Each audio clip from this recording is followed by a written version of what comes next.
Good morning, friends, both in the sanctuary and on Zoom on this Mother's Day. Welcome to the Unitarian Universalist Fellowship of Franklin and the mountains of Western North Carolina and Northeast Georgia. We acknowledge we gather this morning for worship and community upon the traditional, ancestral, unceded territory of the Cherokee Nation. We are a lay-led congregation of progressive minds and caring connections, where all who come with open minds and kind hearts are welcome. My name is Mary Teslow, and I'm pleased to be your service leader today. I am joined this morning on Zoom and with our music by Jude Lowry, and in the sanctuary, Warren Riley, Bruce Bransma, and Ian. Oh my gosh, Carson. Oh my goodness. Morning. Our announcements this morning. Jude, are there any announcements on Zoom? Well, let me take a look around the Zoom world here this morning. Welcome, everybody. I have one while I'm waiting to see Zoom hands. It is kind of a church-related announcement. Let me pull it up so I have the address. I'll make sure I put the address in the chat. But this afternoon at about 3 o'clock, Tom Tyre and the Ubuntu are going to be singing a small concert for the Franklin Arts Council. I'm not sure I know the right words, but it's at the Presbyterian Chapel at 72 Church Street. And I'll put the address and time in the chat for those that might be interested in stopping by for the Ubuntu concert. Some of the old favorites will be sung. And I'm looking around the Zoom world and I don't see anybody waving at me. So I think that's the only announcement for Zoom. Jude, when is that concert going to be? That is going to be today at 3 o'clock at the Presbyterian Chapel in Franklin on 72 Church Street. Wonderful, thank you. Are there any announcements here in the sanctuary? Bonnie, please come on. While she's coming, I'll ask that anyone in the sanctuary who'd like to join in the responsive reading, it will be number 646. Good morning. Once again, it's so nice to see the people here and even our visitors, so thank you. I just wanted to let you all know, I'm going to be placing these on I'm just scattering them on chairs. I've developed kind of a survey for us because as we begin to reopen, it might be good for you to fill this out. It's helpful for me to see where your interests lie regarding our fellowship to thrive and grow, connect with members and friends. So that's what this is about. If you don't mind filling it out, you can leave it where the donation thing is, at the behind the last row of chairs, or take it and send it to me or email it. All that information's in here. Thank you. Thank you, Bonnie. For those in the sanctuary, there's also a bowl for donations back near the door. Our fellowship is a light for liberal religion in the mountains that values diversity and the richness it brings to our community. Our celebration of diversity is reflected in the variety of our Sunday services, and we hope today's service enriches your journey. Today, we're delighted to welcome back our friend Holley Ulbrich in person. Yay. Holley is a frequent pulpit guest at UUFF. She's a member of the Clemson Fellowship, where she's also currently board president, and a retired Clemson economics professor with a post-retirement master's degree in Theological Studies from Emory University. She has been preaching in the area congregation since 1975. The title of her message this morning is Every Mother Needs a Village. Please join me in welcoming back Holley Ulbrich, beginning with our opening words. Thank you. Our opening words are by Barbara Peskin, and it's called Mama Liga Mussels. My people, make a dish out of rough ground corn. Mama Liga is water, cornmeal, and salt. Brought to a boil in a heavy pot, simmered and stirred with a long wooden rod. The mush gets thicker and thicker, becomes harder and harder to stir. Frumasa Fata, my grandmother said, pinching my cheeks and pulling me to her, holding me in her arms. Beautiful girl. And so I felt whole and good in her embrace. And ever since, my life getting thicker has taken more effort to stir, getting the lumps out early. Careful that the bubbling stuff doesn't burn me. My shoulders and wrists aching, holding on to the stirring rod. God, am I done yet? Next stop stirring. May I serve myself up just as I am? Turned out in a loaf with butter and cheese on top. Cut with strong thread in lovely slices of me to family friends and to all who still want a taste of this good food. From Mosa Fada, once, I remember the gift of being seen as good and beautiful for no reason at all. I still am, and now I am strong too.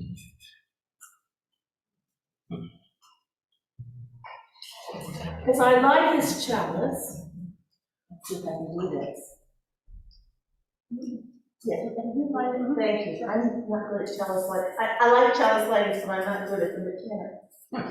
Even as we emerged into the light from the safe darkness of our mother's wombs, may this chalice light symbolize the way our mothers and fathers and mentors and guides held up the light to seek our path in our lifelong quest for truth and healing.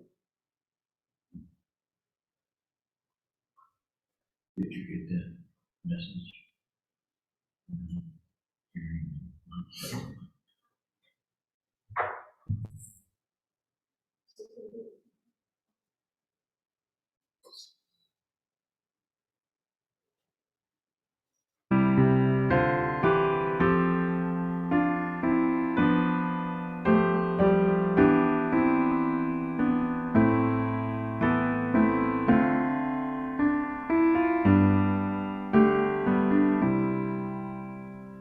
Spirit of love, come unto me. Sing in my heart all the stirrings of compassion. Blow in the wind, rise in the sea, move in the shape of justice, roots hold me close, winds set me free. Spirit of life, come to me, come to me.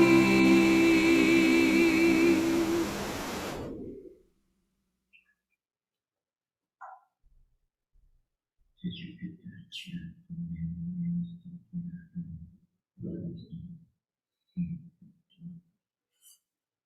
No idea.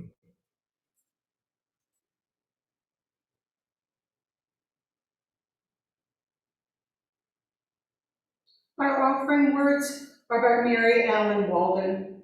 This fellowship is a community of ourselves, a village.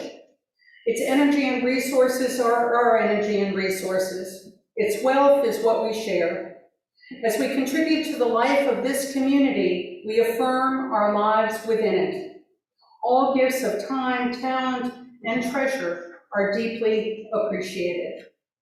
Our offertory this morning is number 212, We Are Dancing Sarah's Circle.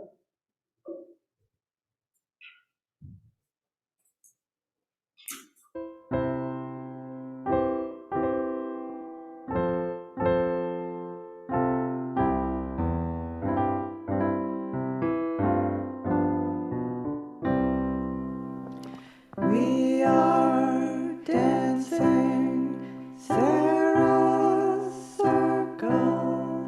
We are dancing.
the dedication of our gifts. Gifts given in love and hope continue a cycle of love and hope. Now Holley with the responsive reading, 646.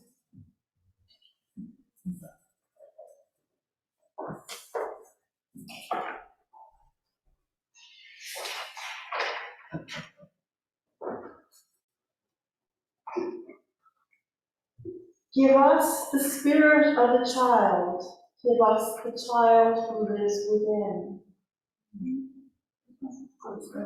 Oh, I'm sorry. Oh, sorry. That was dyslexic. Sounds nice. 646.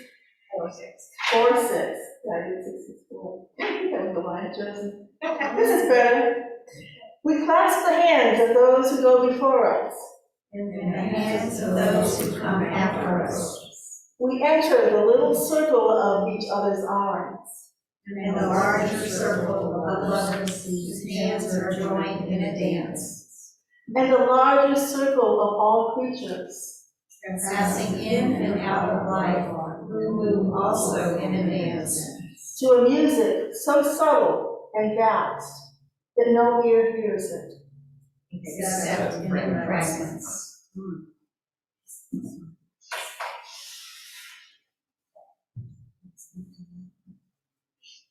Let's have a moment of silent reflection.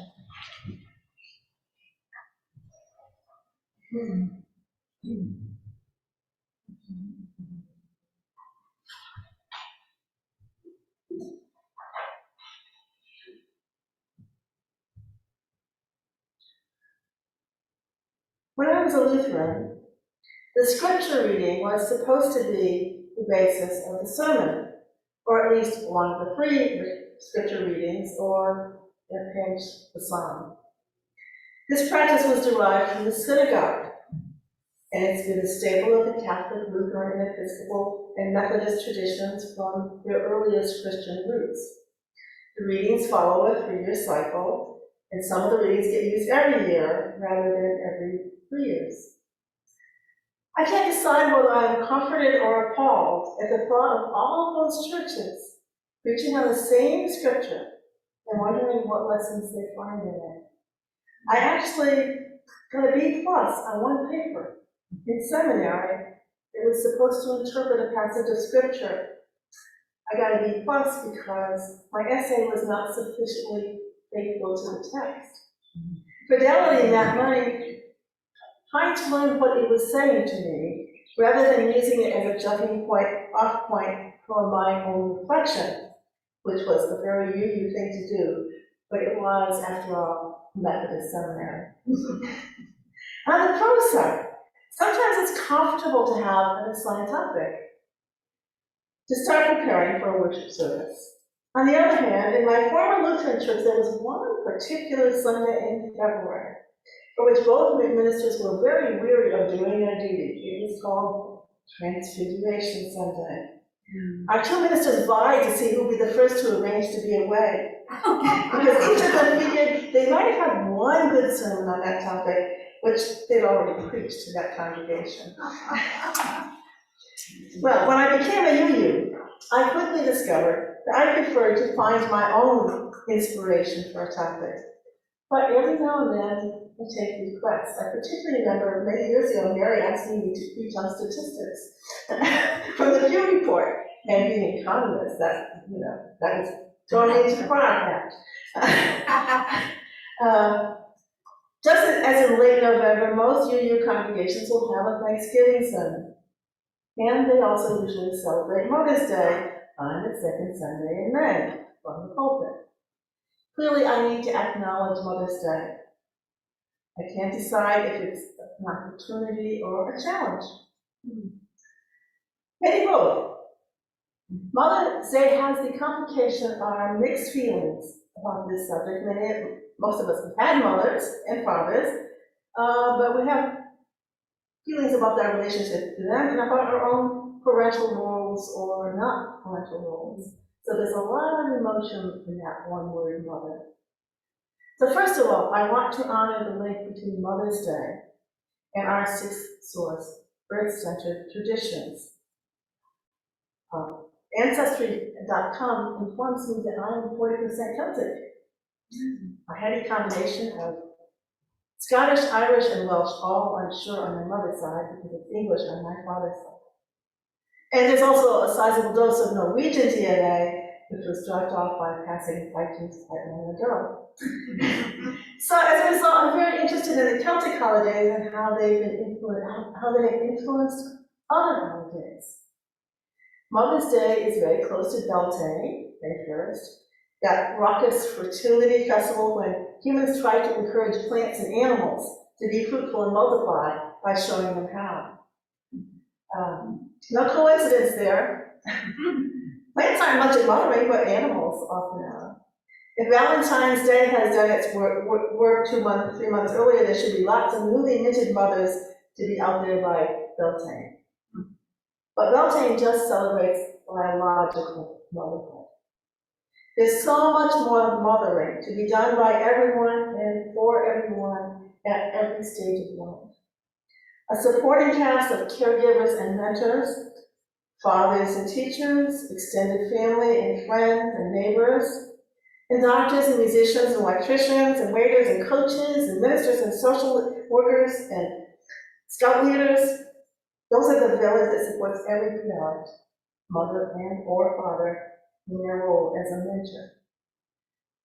Second, I want to honor some particular mothers.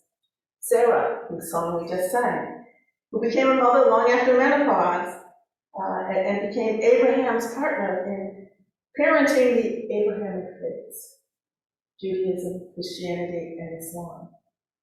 Mother Earth, Mother Teresa, in many traditions Mary, the mother of Jesus. The brave and persistent mothers, including my own great-grandmother, who fought for 72 years for the right of all women to vote, mothers or not, who asserted that women are human beings first and often, but not always, wives and mothers second. Supreme Court, are you listening? For those who reawakened us to that multi-role identity for women in the women's movement in the 1960s, and who are now outraged at the Supreme Court's denial of our rights to our own bodies, because we believe that motherhood should be a choice, not a sentence. What does a mother do? She's usually our first mentor, the one who guided us through the challenges of walking, plucking, and toilet training. Indian Indians, acclaim mother as baby's first guru. And of course, that mentoring is reciprocal. John Kabat-Zinn writes that every baby born to us is a little Buddha, to teach us all those good qualities that make us a better and more centered and connected human being. Qualities like patience, compassion, empathy, and mindfulness.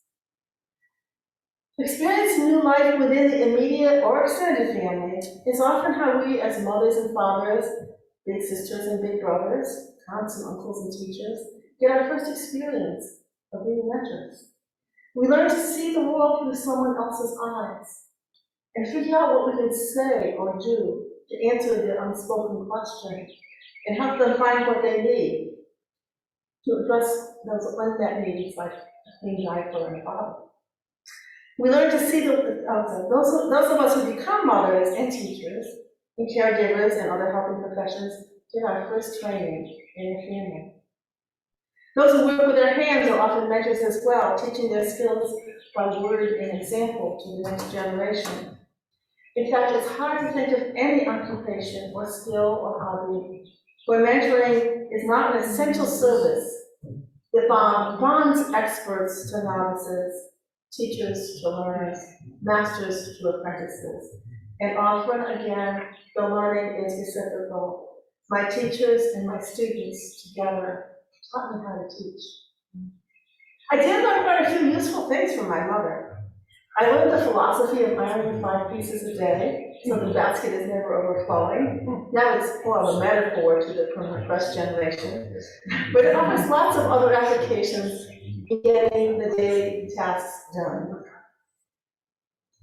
My mother taught me to sew. She was an excellent seamstress. My sister and I made our wedding dress gowns, and I partnered with my youngest daughter to make hers and watched from afar when my oldest skillfully crafted her gown. My mother did not teach us to cook, which was good, because she and her sister came from a long line of bland and simple New England cooks. I was in my 20s when I discovered and red vegetables, ranging from artichokes and asparagus to zucchini, and seasoning beyond salt and pepper. I learned about sex and procreation and cooking from books, followed by direct experience. Success came faster than the first department, but I did become a decent cook with some mentoring by wise friends and good books. I learned to teach by observing my own teachers in high school and college, figuring out what to emulate and what to avoid. I learned to preach similarly, although I still, as I was telling Mary before the service, I still struggle to improve my delivery. A group of us in my congregation recently had a public speaking training session from a member who had taught theater for 25 years. One is never too old to benefit from a mentor. Like all of us, I learned things from my mother that I needed to unlearn. That women should be teachers, nurses, or secretaries. That I should be a Republican. I later helped her discover her inner Democrat. That onions and garlic actually add a lot to food. Maybe not chocolate cake and ice cream, but who knows? That it was okay to buy your clothes at the store. And Catholics don't really worship idols. I learned from my Aunt Marion, my father's sister, that there was an exciting world out there of places to go and things to do. And a grown woman's role was not just to manage the household and children. I learned that focusing on safety means missing out on a lot of the good things of life. And sometimes we have to take risks. My children, in turn, had to rethink some of the lessons we taught. The younger two never forgave their parents for insisting that algebra was a gift of God. They did all abide by the admonition to vote like their parents, but only because we had lively political discussions, and they chose to affirm the values and priorities that led us to recommend but not insist. They have developed their own creative eating habits, at least the older two, and I admire their immune-boosting near-vegan lifestyle without feeling a need to adapt my habits to theirs. All of us have something to teach and something to learn. My dear friend and neighbor, Merrill, who was the first director of the Clemson Computer Center back in the 1960s and 70s, in 1974, he was summarily deposed for a fresh-faced whiz kid and sent back to the math department. Just about that time, I asked Merrill, who was the choir director at our Rowdy congregation, if he would teach my oldest daughter and her friend Margaret to play the recorder. His wife said it was just what Merrill, the father of 4 sons, needed most, to mentor 2 10-year-old girls on an instrument he treasured. Sometimes the mentor gets more out of it than the mentee. Living in a retirement community, I'm amazed at the gifts older people have to share and how thrilled they are to share them, to tell their stories, teach their skills, and mother the next generation. From Harold's description of the transition from college to pro football, to Lila's amazing handcrafted dollhouse and Ukrainian eggs, to Dillman's quilted jackets, just keep asking till you find out what a person can teach you or needs what you can teach them. Some of us are mentors unawares, although being aware is a lot more fun. Those of us who teach or work in other ways with young people are always delighted when the occasional one returns to say how much our listening or teaching or coaching or advising mentored him or her. We can even find mentors in books and websites that help us explore options, strengthen our understanding, affirm our values, improve our work, or strengthen our relationships. A Jewish father would probably advise his son to be a mensch. In the Bhagavad Gita, the God Krishna advises Arjuna to fulfill his destiny as a warrior and be the best warrior he could be. Even the U.S. Army, which is a mentoring entity of sorts, urges soldiers to be all that they can be. A congregation is first and foremost a mentoring community, a nurturing community. in which we are open to both learning from and mentoring one another. For UUs, mentoring is central to who we are and what we do. In a congregation, we mentor newcomers in the customs of our community and our faith tradition. For most of us, the congregation is one of multiple mentoring communities of family and friends and neighbors and colleagues and volunteer partners. As individuals, mentoring is at the core of our vocation, where our workaday selves connect with the interdependent web and experience the sacred in ourselves and one another. Paid or volunteer, accidental or intentional, easy or difficult, one-on-one or in a group, mentoring in a common endeavor is what shapes us as both giver and recipient. Yesterday, after watching my granddaughter Bella graduate from the College of Charleston, live streaming, I wasn't in Charleston, reminded me that mentoring also means loosening the bonds. After every episode or period of parenting or mentoring, we as mentors or parents face an even more daunting challenge. We must be able to let go.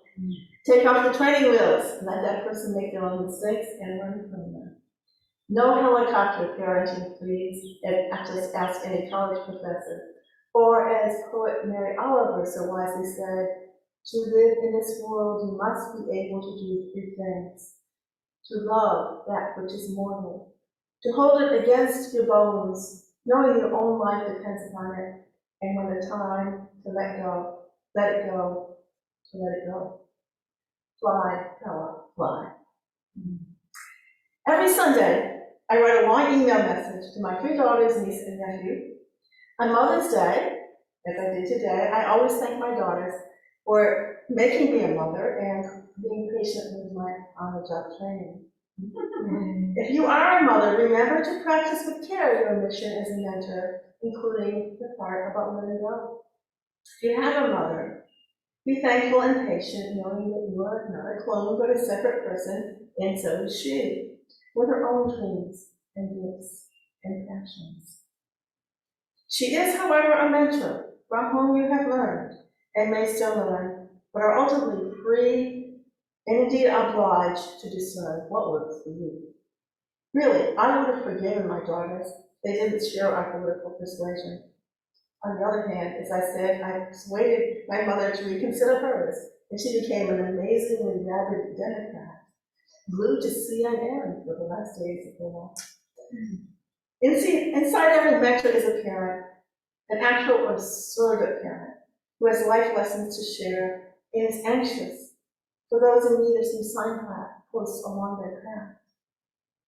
So by all means, honor mothers today and fathers in June, but honor them as mentors, as teachers, who only learn to become truly adult through having had mentors and having been mentors. May your days be rich in the sharing of wisdom and experience, and the discernment to know when to learn, when to teach, and when to just nod your head. Amen and blessed be.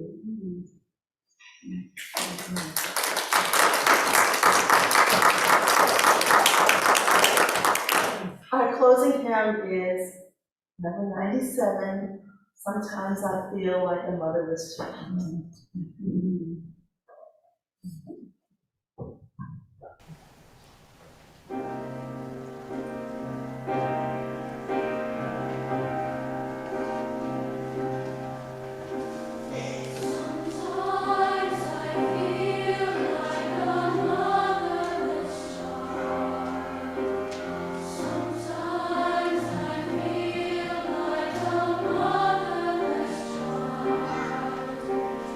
Sometimes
this week those who mentored us, and those whom we in turn were called to mentor. Thus we partake in the endless chain of generations, honoring the past, nurturing the future. As you leave, take the light with you. Carry the light, share the light, be the light. As it is.